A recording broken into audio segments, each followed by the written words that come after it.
क्या मुल्क में वज़ीर आज़म की तब्दीली की बातें सच हैं? कोई प्लान चल रहा है और मुमकिन उम्मीदवार कौन और क्यों हो सकता है?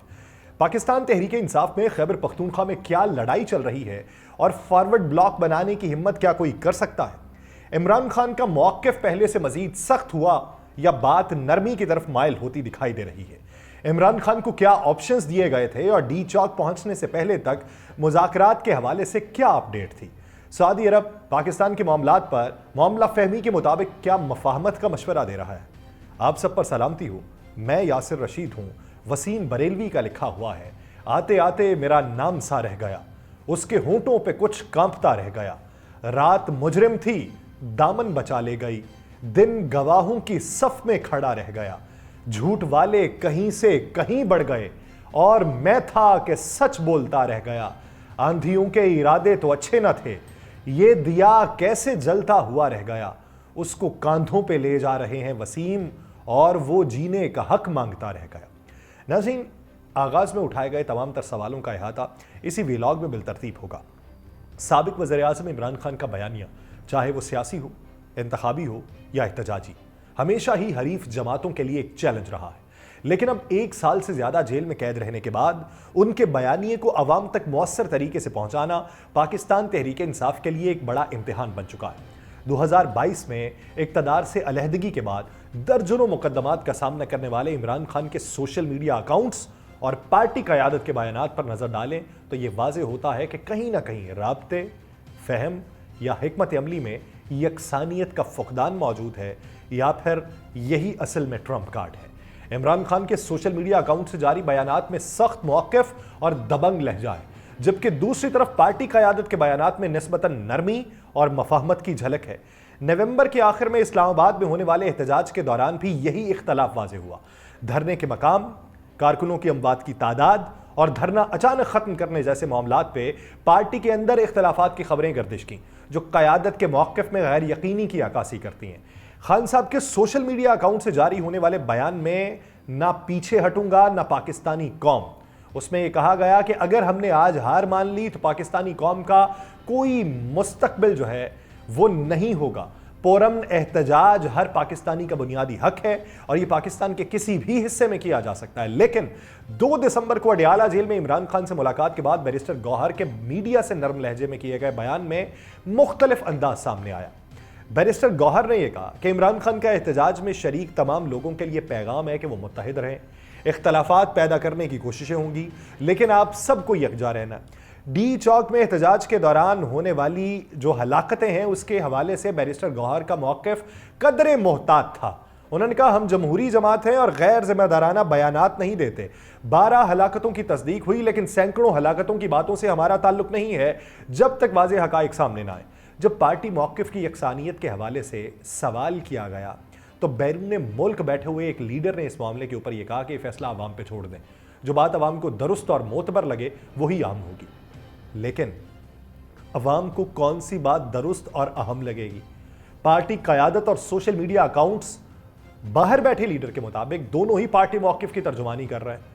इमरान खान जो कहते हैं वही सोशल मीडिया और पार्टी बयानात में कहा जाता है। अल्फाज के चुनाव में मामूली फ़र्क हो सकता है, लेकिन उसूली मौक़िफ़ एक ही है।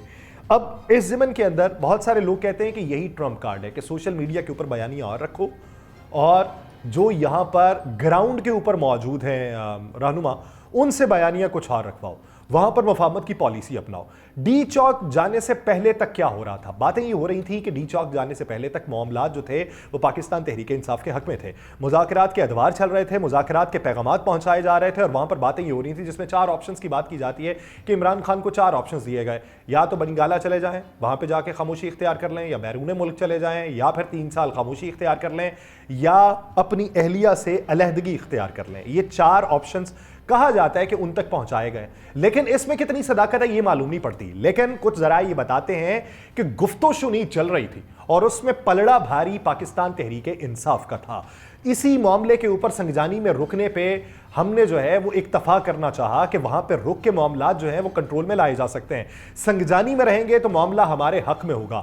تو پھر ڈی چوک جانے کی باتیں کیوں کی گئیں, کس کی طرف سے کی گئیں, یہ معاملہ ابھی تک پاکستان تحریک انصاف کو سمجھ نہیں آ رہا. وہ کہتے ہیں کہ ہیٹ آف دی مومنٹ یہ فیصلہ نہیں ہوا, یہ دانستہ طور پہ فیصلہ کیا گیا ہے. بات اسلام آباد کی تھی, بات یہ نہیں تھی کہ ڈی چوک ہی جانا ہے. اسلام آباد کی بات تھی تو اسلام آباد میں سنگجانی پہ بھی بیٹھ سکتے تھے. تو کوئی نہ کوئی عناصر تھے جن کو یہ معلوم تھا کہ گفت و شنید چل رہی ہے, پلڑا ہمارا بھاری ہے, باتیں ہمارے حق میں ہیں, تو ان باتوں کو سبوتاج کرنے کی یہ کوشش کی گئی ہے. وہ سبوتاج کرنے کی کوشش کس نے کی ہے, یہ ایک سوال. پھر اسی کو لے کے اس وقت خیبر پختونخوا کے اندر باتیں یہ بھی چل رہی ہیں کہ فارورڈ بلاک بن سکتا ہے, اور فارورڈ بلاک میں وہ کچھ لوگ شامل ہوں گے جو پاکستان تحریک انصاف کے پرانے لوگ ہیں, لیکن وہ ماضی میں کسی اور پارٹی کے ساتھ بھی رہے ہیں, وہ پارٹی در پارٹی اپنی وفاداریاں تبدیل کرتے رہے. انہیں الیکٹیبلز بھی کہا جاتا ہے, لیکن جب سے وہ پاکستان تحریک انصاف کے ساتھ جڑے انہوں نے اپنی پارٹی چینج نہیں کی. اور اس وقت کہ جب وہ جانا چاہتے تھے پرویز خٹک صاحب کے ساتھ, اس وقت بھی وہ رکے, کسی کوشچن کے باعث رکے. لیکن اب آ کے وہ اختلافات بڑھ رہے ہیں اور کہا یہ جاتا ہے کہ وہ الیکٹیبلز ہیں, علیحدہ ہو سکتے ہیں. لیکن ذرائع یہ بتاتے ہیں کہ ان کے اندر بھی یہ ہمت نہیں ہے.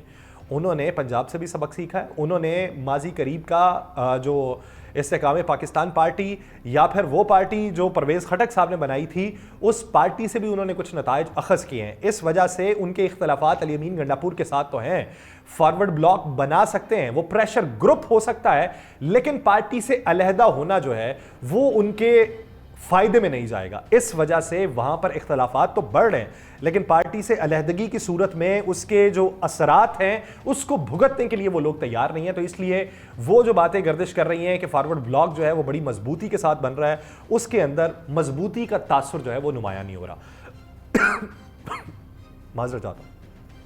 اس کے علاوہ ایک اور منظرنامہ, وہ منظرنامہ یہ کہ کیا وفاقی سطح پہ رد و بدل کسی بڑی جگہ پہ ہو سکتا ہے. آپ کو یاد ہوگا کہ بلاول بھٹو سے ملاقات کی فیصل وافڈہ صاحب نے, ملکی حالات کے اوپر بات ہوئی, لیکن فیصل وافڈہ صاحب بلاول بھٹو صاحب سے ملکی معاملات کے اوپر بات کریں گے تو وہ اگر بات کرنا ہوتی تو وزیر اعظم سے کرتے یا حکومت کے کسی ایسے شخص سے کرتے جو حکومت میں اس وقت کی پوسٹ کے اوپر موجود ہو, لیکن وہ بلاول بھٹو سے ملاقات تھی.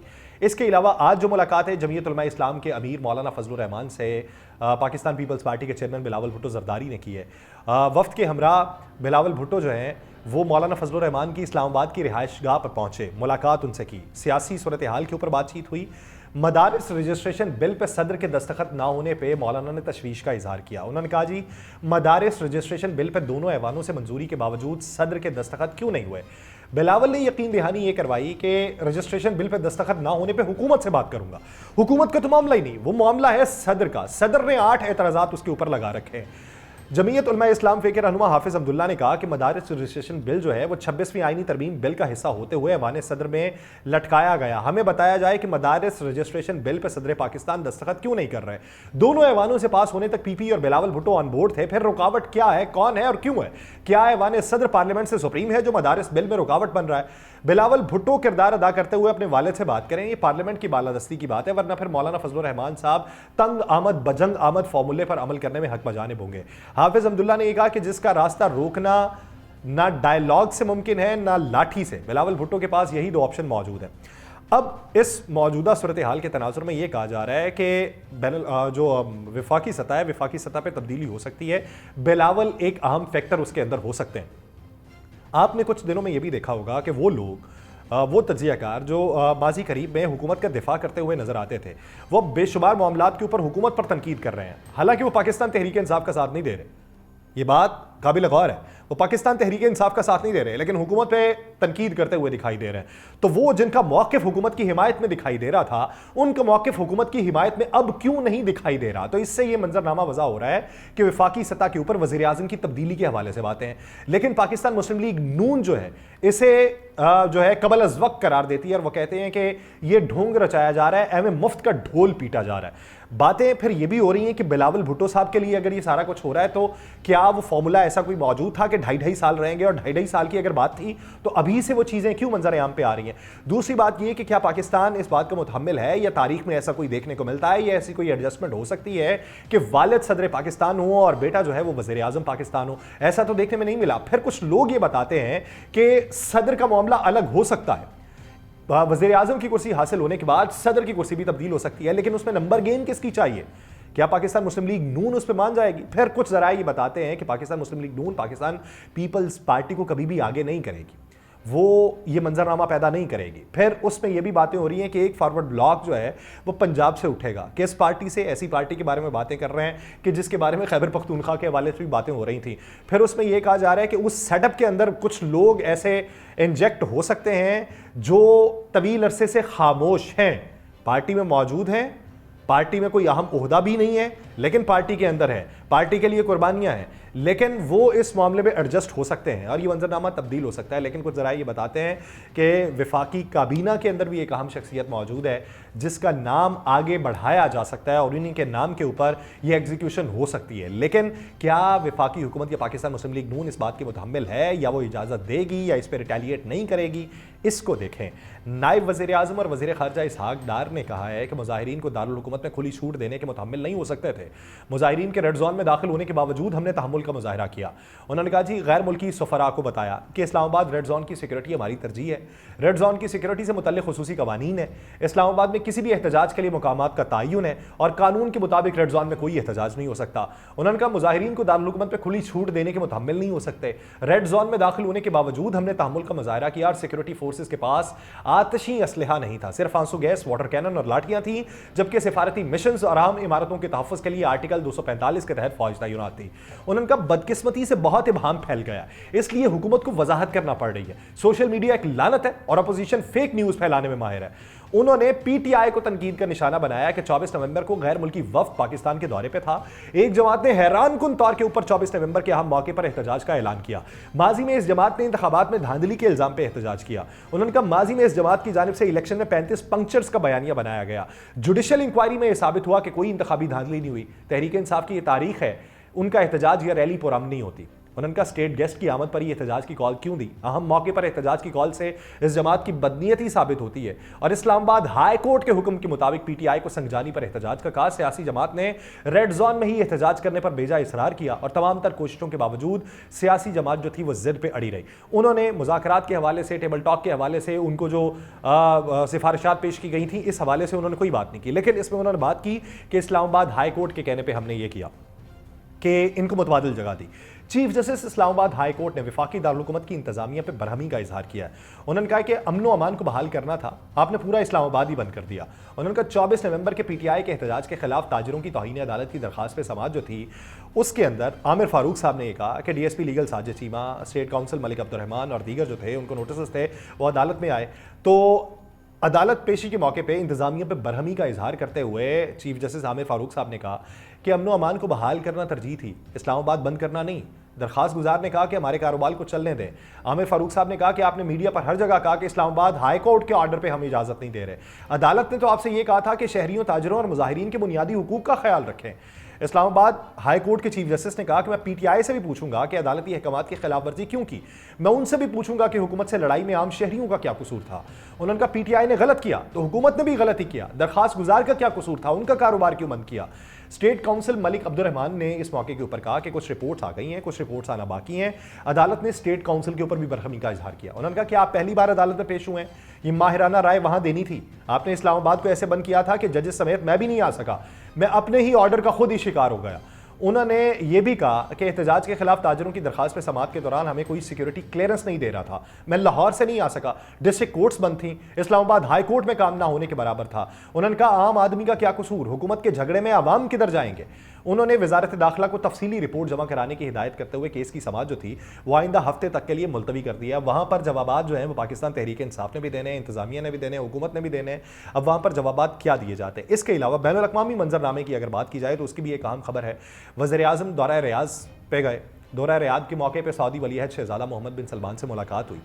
कहा जा रहा है दो तरफा ताल्लुकात में बड़ी तब्दीली लाने के लिए मुश्तरका अज़्म का इआदा किया गया और तजारती और सरमायाकारी के ताल्लुकात का फ़रोग़ भी जो है वो इंतहाई ज़रूरी करार दिया गया है। मुख्तलिफ मफाहमतों की याददाश्तों पर दस्तखत हुए हैं। सऊदी वलीअहद ने गुज़श्ता 6 माह में 5वीं बार पाकिस्तानी वज़ीर आज़म से मुलाकात पे कहा जा रहा है कि खुशी का इजहार किया और मोहम्मद बिन सलमान साहब ने यह भी कहा है कि यह हकीकी मोहब्बत, बाहमी एहतराम का सबूत है जो दोनों मुल्कों के अवाम को जोड़ता है। वज़ीर आज़म ने उनको दावत दी पाकिस्तान के दौरे की और अपनी दावत का इआदा किया। सऊदी वलीअहद ने वज़ीर आज़म की दावत को कबूल कर ली اور کہا کہ بہت جلد جو ہے میں دورہ پاکستان کروں گا، جس پہ وزیر اعظم نے کہا کہ ہم آپ کے منتظر رہیں گے۔ بات یہ ہو رہی ہے کہ ذرائع بتاتے ہیں کہ وہاں پر یہ بھی بات ہوئی کہ پاکستان کے اندر اس وقت جو معاملات ہیں اس میں معاملہ فہمی کے تحت جو ہے مفاہمت کی طرف پالیسی اپنائی جائے۔ آپ کردار ادا کر سکتے ہیں، آپ کو کردار ادا کرنا چاہیے، ماضی میں بھی آپ لوگ کرتے رہے ہیں، تو اب بھی آپ کر لیں۔ یہ پاکستان کی بھی بہتری ہے، بین الاقوامی تشخص میں بھی آپ کی بہتری ہے، تو یہ آپ کر لیں۔ یہ صرف مشورہ دیا گیا، اب اس مشورے کے اوپر عمل درآمد ہوتا ہے یا پھر وفاقی حکومت کو صرف اپنی پڑی رہتی ہے کہ یہاں پہ تبدیلی کی بازگشت سنائی دے رہی ہے۔ دیکھیں نتائج کیا نکلتے ہیں، کس کے حق میں نکلتے ہیں۔ مجھے دیجیے اجازت، اللہ نگہبان۔